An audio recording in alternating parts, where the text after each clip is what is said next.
علیہ وسلم تسلیما الصلاة والسلام علیکہ یا سیدی یا رسول اللہ وعلا آلکہ واصحابکہ یا سیدی یا حبیب اللہ الصلاة والسلام علیکہ یا سیدی یا نبی اللہ وعلا آلکہ واصحابکہ یا سیدی یا نور اللہ الصلاة والسلام علیکہ یا سیدی یا شفیع المجرمین وعلى آلك وأصحابك يا سيدي يا خاتم النبيين.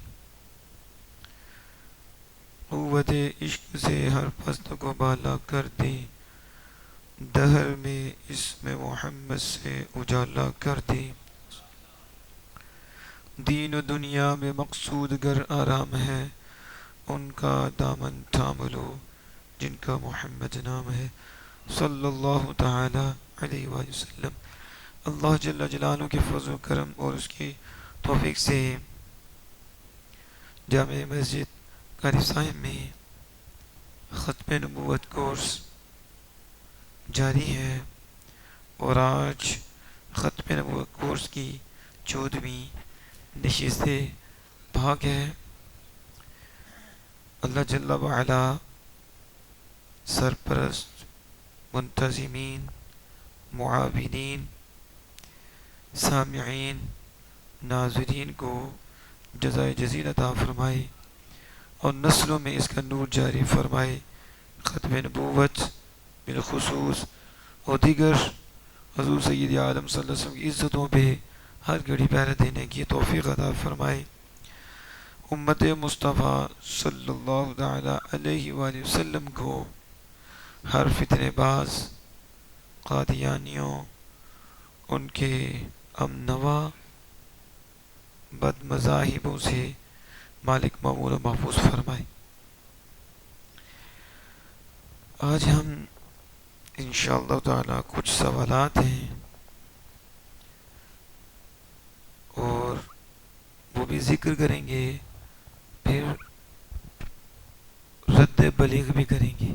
جیسے 2 دن سے ایک تو مرزا مسرور، جیسے میں نے کہا تھا مرزا مقہور، مرزا مسرور نہیں مقہور، تو اعلیٰ حضرت نے یہ قادیانی کے رد میں کتنے رسالے لکھے. ایک رسالے کا نام آپ نے رکھا قہر الدیانی علی مرتد قادیان، اللہ کا قہر قادیانی مرتد پر. تو جب قادیانی مرتد پہ رب کا قہر ہے تو پھر اس کے چیلوں پر بھی قہر ہے. تو جس پہ قہر ہوتا ہے وہ مقہور ہوتا ہے. تو رب قہار ہے، مرزا مقہور ہے، تو مسرور بھی بلا شبہ بلا شک مقہور ہے. تو ہم نے اس کے الزامات کا جو پوری امت پہ حضور سید عالم صلی اللہ علیہ وسلم سمیت اس نے الزام لگائے، اس کا رد بلیغ فرمایا. اور پھر اس کے ساتھ ساتھ ایک اور اس کا چمچہ جو مظہر ایڈوکیٹ، جو اس نے بکواس کی اور کئی کفر میں نے اس کو ہائی لائٹ کیا کہ اس کے پلے آتے ہیں اور اس کے دامن میں آتے ہیں، جو اس نے رسول اکرم صلی اللہ علیہ وسلم کا انکار ہی کر دیا اور اس نے ہزار اللہ کو رسول مان لیے، معنی بدل کر اس ظالم نے. تو ہم نے اس کو بھی ہائی لائٹ کیا ہے. اور مرزا کی کفریات جو تھیں وہ بھی کچھ اس کی کتب سے اس کو بھی ہم نے واضح کیا. اس لیے میں نے 1 سے زائد مرتبہ یہ بات کی ہے کہ مرزیوں سے اگر کوئی بات کرنا چاہے اور ان میں سے کوئی بات کرنا چاہے تو نبوت پہ بات نہیں ہوگی، مناظرہ نبوت پہ نہیں ہوگا. ہم کہیں ہمارا عقیدہ ہے مرزا کافر مرتد ہے، نبوت پہ تب بات ہو پہلے بندہ مومن ہو. تو جب بندہ ہے ہی نہیں مومن تو نبوت کا تو تصور تو پہلے ہی نہیں ہے نا. تو مناظرہ تب کرو جب کوئی مومن ہو، تو پھر اس کا رد کرو کہ کوئی نبی نہیں ہو سکتا، تو جو ہے ہی کافر مرتد. اس لیے اس کے اقوال متعددہ سے اس کے کتنے کفر اسی کی کتابوں سے ثابت ہیں، وہ میں نے کچھ ہائی لائٹ کیے. تو ہم کہتے ہیں تم قیامت آ جائے گی اس کا مومن ہونا ثابت کرو گے، نبی کہاں سے کہاں آ گیا، وہ تو ہو ہی نہیں سکتا. تو اس لیے لیکن سوالات تو ہوتے ہیں تو ہم اس کے جواب دے دیتے ہیں تاکہ کوئی وسوسہ نہ ڈال دے اور ایمان کی خرابی نہ ہو جائے۔ ویسے تو جتنے بیان درست ہو گئے ہیں اس کے اندر کافی جواب بھی آ گئے، وہ آ چکی ہیں، لیکن آپ سمجھے کہ آج جو ہے نا بالخصوص، بالعموم تو کتنے جواب آ گئے، بطور خاص آج سوال اور جواب، لیکن جواب بڑے مشکل ہیں، اس لیے آپ نے آگے بھی حاضر ہیں تو حاضر رہنے میں کوشش کروں گا آسان ہو جائے، کیونکہ آج کے دن پہلے بھی اصول واضح کی ہیں، لیکن آج کے دن یہ جو رد ہوگا یقیناً رد تو اصول سے ہوتا ہے، قرآن و حدیث سے، تو اصول تو عربی ہے، فقہاء کرام نے ان کو ہائی لائٹ کیا ہے، تو قرآن عربی میں نازل ہوا ہے تو سمجھا بھی عربی سے جاتا، اس لیے آپ نے اس چیزوں کو ذہن نشین کرنا اور توجہ رکھنی ہے۔ پہلا سوال کیا ہے؟ اعلیٰ حضرت امام اہل سنت الشاہ احمد رضا فاضل بریلوی علیہ رحمۃ الرحمن، آپ جلد 14 صفحہ 332 میں اس سوالات کو نقل کر کے اس کا رد بلیغ فرماتے ہیں۔ لیکن پہلے سوالات کیا ہیں؟ پہلا سوال ہے راحت حسین مذکور کا کہنا کہ النبیین پر الف لام عہد خارجی کا ہے، استغراق کا نہیں، یہ قول صحیح اور موافق مذہب منصور اہل سنت و جماعت کے ہے یا موافق فرقہ ضالہ زیدیہ کے؟ یہ سوالات قائم ہوا۔ دوسرا سوال یہ ہے نفی استغراق سے آیہ کریمہ کا کیا مفہوم ہوگا؟ یہ جو میں پہلے بھی بیان کر چکا ہوں اختصار سے۔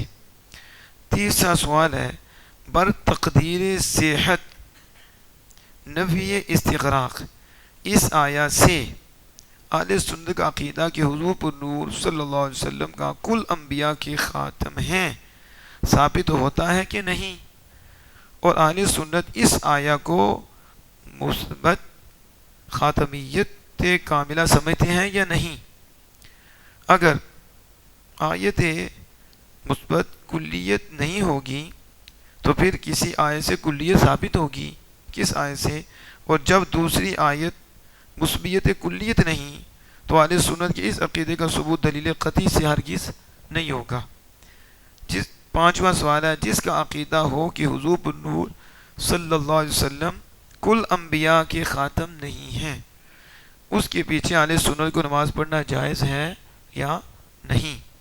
نمبر 6 اس باطل عقیدے کے لوگوں کی تعظیم و توقیر کرنی اور ان کو سلام کرنا جائز ہوگا یا ممنوع؟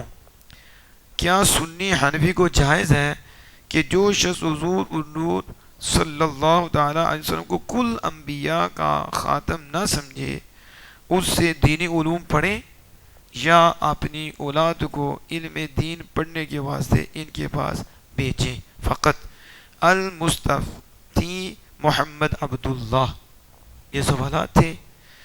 آگے دلیل بھی ہے، دلائل خارجیہ، یہ خارجی دلائل۔ دلیل اول تو دی صفحہ 100 میں ہے الاصل ای الراجع والعہد الخارجی لأنه حقیقت تعیینی وکمال التمییز۔ کیا مطلب اس کا؟ کہتے ہیں قاعدہ یہ ہے، اصل یہ ہے، راجع یہ ہے کہ الف لام عہد خارجی ہی کا ہے، یہ آگے جا کے بتاتا ہوں۔ اس لیے عہد خارجی وہ کیا ہوتا ہے؟ وہ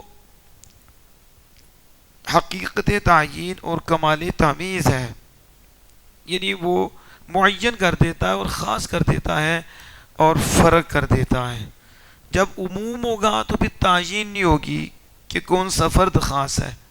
مثلا آپ سارے عام ہی ہیں، بیٹھے ہوئے ہیں، ایک کو کھڑا کر دوں تو اس کی تخصیص ہو جائے گی اور وہ سب میں ممتاز، اور اس کی تمیز سب میں اس کو جدا کر دیا تو یہ ایک فرد خاص ہو گیا۔ لیکن جب اسے خاص نہ کریں تو سارے ہی ہیں تو پھر عام ہے۔ تو کہتے ہیں یہ الف لام عہد خارجی ہے، اور عہد خارجی کیا کرتا ہے؟ فرد کو خاص کر دیتا ہے، عام نہیں رہنے دیتا، اور کمال تمیز ہوتی ہے یعنی فرق کر دیتا ہے۔ کیا کر دیتا ہے؟ اس میں پھر کوئی ابہام نہیں رہتا، وہ کہہ دیتے ہیں یہی چند مراد ہیں، باقی مراد نہیں ہے۔ پس جب آتے خارجی سے معنی درست ہو تو استغراقی وغیرہ معتبر نہیں ہوگا، یعنی الف لام داخل ہونے کے بعد بعض اشخاص اگر یہی مراد لینا اور بعض فرد مراد لینا ممکن ہو تو پھر استغراق یعنی جمیع مراد لینے کی طرف نہیں جائیں گے، یہ ایک اصول ہے۔ دلیل دوم نور الانوار صفحہ 81 میں ہے، یسقط اعتبار الجمعیتی جمعیتی اذا دخلت علی الجمعی، کہتے ہیں جمعیت کا اعتبار ساقط ہو جاتا ہے جب وہ الف لام جمع پر داخل ہو۔ یہ ایک اور اصول ہے، یہ آپ کو آگے جا کے بتاتا ہوں، کیونکہ ظاہر ہے سوالات جیسے ہیں اس کے مطابق جواب بھی ہے، اور یہ صرف عوام کے لیے تو نہیں نا، عوام کے لیے بھی لنگر میں نے کہا تھا، اس میں جو خطبہ ہیں ان کے لیے بھی ہے، جو وکلاء ہیں ان کے لیے بھی ہے، تو اس لیے آپ نے پریشان نہیں ہونا، آپ کے لیے بھی لنگر آگے آئے گا، ہم آسان کریں گے، لیکن ابھی تو بیس بن رہی ہے، سوالات قائم ہوئے، اس کے بعد خارجی دلائل میں پہلے نمبر پہ الف لام النبیین میں جو الف لام ہے، کیا یہ عہد خارجی ہے یا استغراقی ہے؟ عہد خارجی ہو تو وہ حقیقت کو متعین کر دیتا ہے، اس سے مراد مخصوص افراد ہوتی ہیں، لیکن یہ اس وقت مراد ہوتی ہیں جب اس سے عہد خارجی مراد لینا ممکن ہو، اگر نہیں تو پھر اسے چھوڑ دیا جاتا ہے، پھر جمیع مراد لیے جاتے ہیں، پھر استغراق ہوتا ہے۔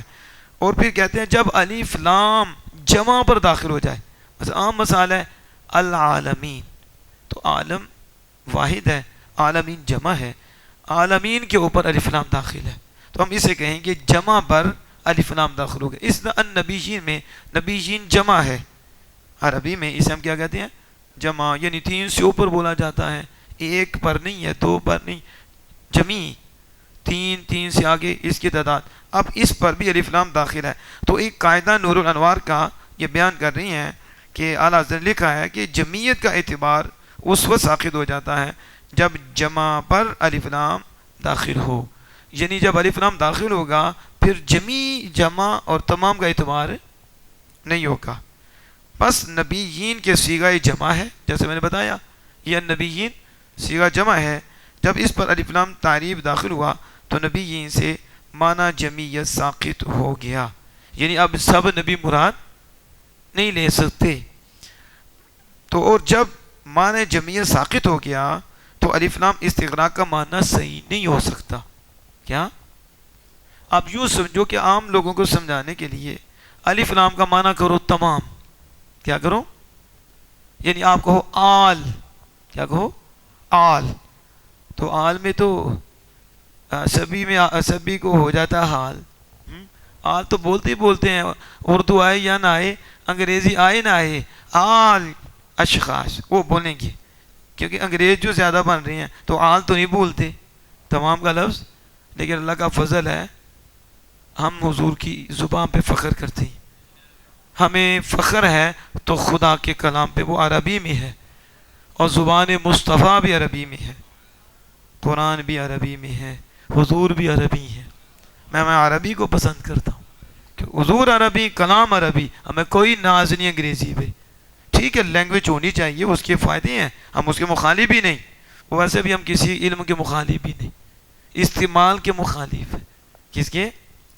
اگر ہر فن کا علم حاصل کرنا یا ہر شے کا علم برا ہو تو پھر رب کے متعلق کیا کہو کہ جو ہر شے کا عالم ہے؟ علم برا نہیں ہوتا، استعمال برا ہوتا ہے۔ کیا ہوتا ہے؟ آپ نے پتہ چل گیا کہ جادو ایسے ہوتا ہے تو لیکن آپ کرتے تو نہیں نا، کریں گے تو مسئلہ ہے نا، آپ کو پتہ ہے کہ یوں قتل کیا جاتا ہے تو آپ قتل کرو گے تو مجرم ہوگے نا، لیکن یہ مطلب نہیں کہ قتل کا علم ہی مجرم ہے۔ انگلش، انگریزی، دوسری زبانیں، فارسی وغیرہ یہ زبانیں کو بری تو نہیں ہیں، لیکن اس پہ فخر کرنا ٹھیک نہیں ہے، اس کے ذریعے لوگوں کو پیغام محبت پہنچاؤ اور انہیں بچاؤ۔ لینگویجیں جتنی ہوں گی اتنا ہی آپ اچھے طریقے سے دین کو پہنچا سکو گے، پڑھ بھی سکو گے، اس کی زبان میں منتقل کر کے اس کا بھی قبلہ درست کر لو گے۔ تو یہ میں نے ایک بات کی ہے، تو آپ سمجھ گئے آپ کہ کہ جو میں بتا رہا ہوں کہ الف لام استغراق جب میں بولوں گا تو آپ اسے سمجھنا تمام. کیا سمجھنا ہے؟ اور جب میں کہوں گا نا الف لام عاد خارجی تو آپ سمجھنا بعد. کیا کہنا؟ یعنی بعد ساتھی اور تمام ساتھی. تو اب تمام میں سب آگے، بعد میں بعد آئے بعد نہیں آئے. سمجھ گئے؟ تو وہ قاعدہ یہ بیان ہو رہا تھا کہ جب تمام پر جمی پر الف لام آ جائے، الف لام تو وہ پہلے ہی جمی ہے، پہلے ہی جمع ہے. تو اب جب الف لام اوپر آئے گا تو وہ الف لام اس کو جمع سے ختم کر دے گا. یعنی اب جمعیت مراد نہیں ہوگی، قانون ہے، اس سے مراد بعد ہوں گے. کیا ہوں گے؟ کیونکہ پہلے جمع تھا اور جمع پہ جب الف لام داخل ہے تو اس الف لام کا معنی بھی تمام ہے. لیکن جب یہ تمام پہ داخل ہوگا تو عربی اصول ایک بیان کیا، وہ تمامیت کو ختم کر دے گا اور اس سے بعد افراد مراد ہوں گی. کیا ہوں گے؟ بعد افراد مراد ہوں گی. تو یہاں پھر کہتا ہے کہ یہ کہتے ہیں کہ پھر ان نبیین میں الف لام بمانا تمام نبی لینا یہ صحیح نہیں ہوگا. صحیح؟ اب آگے دلیل سوم تیسری دلیل، یہ امر مسلم ہے، یہ بات پکی ہے، مانی ہوئی ہے کہ مضاف مضاف الیہ کا غیر ہوتا ہے. کیا ہوتا ہے؟ یہ طلبہ جب سمجھتے ہیں کہ مضاف کسے کہتے ہیں، اور محمد رشید صاحب تو پڑھاتے ہیں، استاد ہیں، تو مضاف الیہ کسے کہتے ہیں. اب میں اگر اس کی مثال دوں تو آپ آسانی سے سمجھ جائیں گے. دو طرح کی ہم مثال دے دیتے ہیں. ایک تو ہم کہتے ہیں رسول اللہ صلی اللہ علیہ وآلہ، چلو ہم یہ کہتے ہیں خاتم الانبیاء والمرسلین. کیا کہتے ہیں؟ اب میں ایک لفظ بولوں گا، آپ نے آگے سے جواب دینا ہے. میں کہتا ہوں آخر، تو آگے کیا تھا؟ تو آپ کیا کہیں گے؟ حالی نبی نہیں، خاتم الانبیاء. میں کہوں گا آخری، پھر کہوں گا کس کے، تو آپ کیا کہوں گے؟ انبیاء کے. کیا کہیں گے؟ یہ کس کا، کس کی، اسی سے پتہ چلتا ہے کہ اضافت ہے اور نسبت ہے.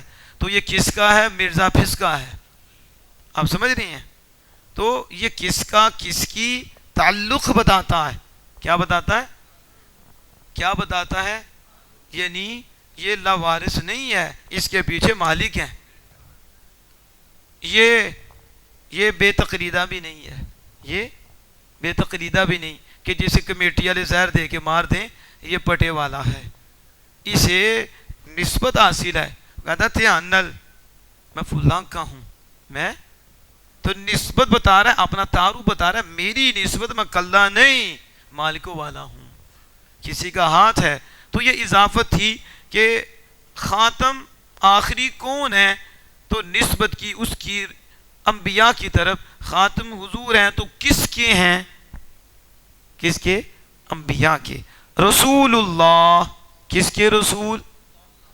اب حضور کی نسبت اللہ کی طرف ہے، تو حضور رسول مضاف اور اللہ اس میں جلالت، یعنی جس کی طرف نسبت کی گئی وہ مضافر ہے. اب اس کی سمجھ آئی؟ اب میں اگلی مثال دیتا ہوں، وہ آپ سمجھیں گے. اگلی وہ آپ دیکھو وہ کیا ہے. مرزا قادیانی، مرزا قادیانی عبدش شیطان، عبدش، مرزا قادیانی عبد ہے کس کا؟ شیطان کا. تو اس کی نسبت شیطان سے ہے. اس کی رسول اللہ عبد اللہ، اللہ کے رسول عبد ہیں کس کے؟ تو اس کی نسبت شیطانی، ادھر نسبت رحمانی اور قرآنی اور قرآنی. اور یہ دیکھ رہو سمجھ آ رہی ہے؟ تو پہلے کو مضاف، دوسرے کو کیا کہا؟ یعنی اب حضور کی نسبت اللہ کی طرف، حضور بندے ہیں اللہ کے، اور مرزا کانیت کی نسبت ہے شیطان کی طرف کہ مرزا کانا بندہ ہے شیطان کا، اس لیے وہ بندہ ہے شیطان کا، تو بندہ ہے اور پرلے درجے کا اس کا دھندا ہے. اس لیے ہر قادیانی اسی کے پھندے میں پھنسا ہے، وہی کام کر رہا ہے ظالم.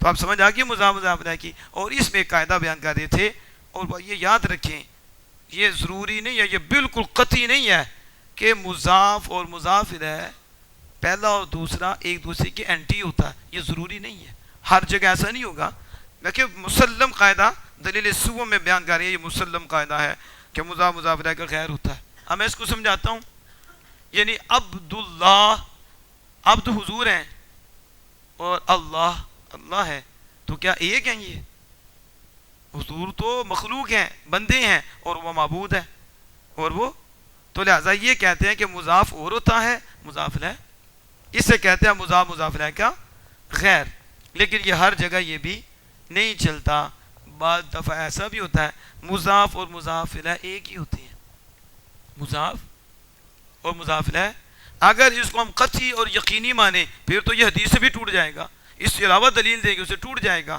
نبی اکرم صلی اللہ علیہ وسلم خود فرماتے ہیں یا جابر ان اللہ تعالی خلق قبل الاشیاء، اے جابر بے شک اللہ تعالیٰ نے ہر شے سے پہلے، کرم فرما آقا ہیں، کرم ایسا فرمایا، جابر پتہ ہے اللہ نے مجھے کب بنایا، صحابی ہیں، کیا ہیں؟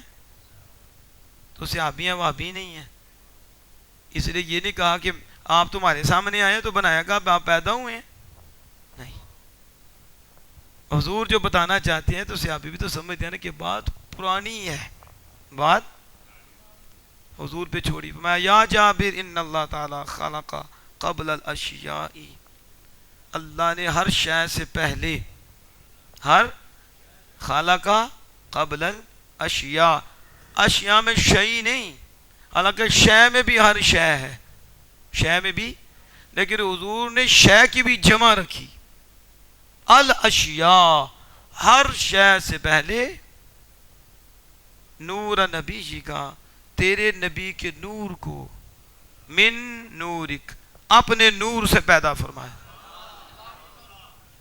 اب دیکھو نورا نبی جی کا، نورا من نورک، کس کے؟ اللہ نے اپنے نور سے، کسے؟ اب یہاں دیکھو نورکو کو باہر نکال کے میں یوں کہوں نورو کا، کس کا نور؟ تو آپ کہیں گے اللہ کا نور، نور اللہ، کس کا نور؟ اب آپ کہہ سکتے ہو کہ نور ہو رہا ہے تو اللہ ہو رہا ہے، اسی وقت کافر ہو جائے گا، اسی وقت، کیونکہ یہاں نور حقیقی کی بات ہو رہی ہے، اور نور عظوف فرماتے ہیں یا جابر بے شک اللہ نے ساری شیوں سے پہلے تیرے نبی کے نور کو اپنے نور حقیقی کے جلوے سے بنایا ہے، تاکہ کسی گانے کو کوئی اور بھی گانے ہیں نا کو تھوڑا سی گنجائش نہ مل جائے، اس لیے میں نے لفظ ہی ایسا بولا ہے کہ جو شیطان ان کو وسوسہ ڈال کے لوگوں کو گمراہ کرتا ہے وہ انہیں موقع ہی نہ ملے۔ اب نور اللہ نور حقیقی ہے، اگر کہا جائے کہ یہاں مضاف مضاف الیہ کا غیر ہے تو بندہ کافر ہو جائے گا، کیونکہ اس نے تو نور حقیقی رب ہے تو اس نے نور حقیقی کا ہی غیر مخلوق بنا دیا، اور مخلوق خالق کو مخلوق کہنا ہی کفر ہے، لہذا یہاں مضاف مضاف الیہ کا غیر نہیں ہے، بلکہ نور سے مراد بھی اللہ ہے اور کاف ضمیر سے خطاب بھی اللہ ہے۔ اب سمجھ آ گئی؟ تو یہ بھی کوئی قطعی قاعدہ نہیں ہے کہ جہاں مضاف ہو تو مضاف الیہ اس کے اینٹی ہوتا ہے، مضاف الیہ، اس یہ مثال سمجھ گیا آپ؟ اب آگے دیکھیے، پس جب فرد واحد اس کل کے طرف مضاف ہو جس میں وہ داخل ہے تو وہ کل بن حیث ہوا، کل ہونے کی کل باقی نہ رہے گا، یہ اگلی بات ہے، کل من حیث ہوا، کل ہونے کی کل باقی نہ رہے گا بلکہ کلیت اس کی ٹوٹ جائے گی، کلیت یعنی کیا فرمایا حضور صلی اللہ علیہ وسلم، اللہ پاک فرماتا خاتم النبیین، اب خاتم مضاف ہے نبیین کی طرف، تو کیا نبیین میں حضور بھی ہیں؟ کل میں حضور بھی ہیں، تو پھر خاتم کون ہے؟